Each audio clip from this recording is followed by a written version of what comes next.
Coach, is this a continuation of the Gilas that started in 2011 or the time na nag-start ka, or is this a reboot, so to speak, ng This is basically the time when we started in 2012 when we first handled the team, and then full time in 2013, 2014, and then even when I was gone, Coach Tab basically had the same values, perhaps a little bit different in terms of technically, but I think the culture remains, and my belief is culture transcends personalities. Doesn't matter who's here, but I think the big thing that the 2013 team was able to build was a culture of doing things, and that's why you see guys who are coming here.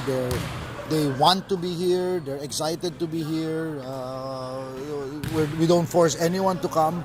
They're coming because they want to be here. Obviously, you're very successful, for leading the country to the World Championships.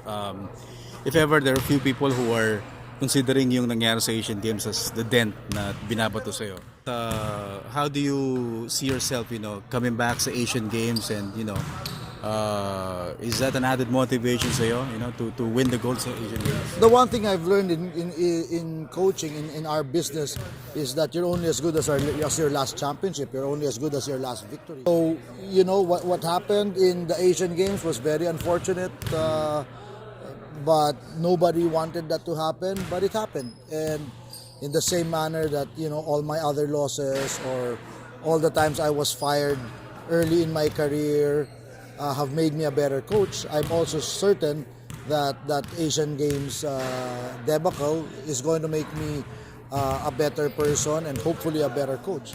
It was unfortunate. I wouldn't wish the kind of hatred and the social media bashing that I got on my worst enemy, but that's life.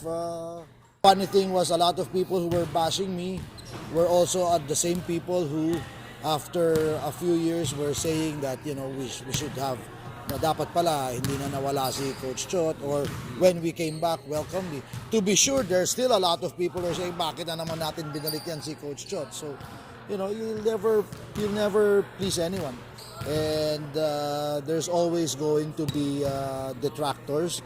And I understand that. That's the opinion, and that's the right of every Filipino.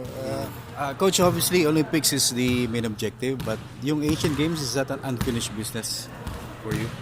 Yeah, always, of course. Our objective when we started here was to get the country back to Asian supremacy. I think we've gotten back to the upper echelons of Asian basketball. Now it's time to win a gold. To win an Asian gold, which it hasn't happened in a long time. So yes, it is unfinished business, but in the end, the important thing is to first get there. So like I said, we don't want to think too far ahead. We are focusing only on the Siaba first.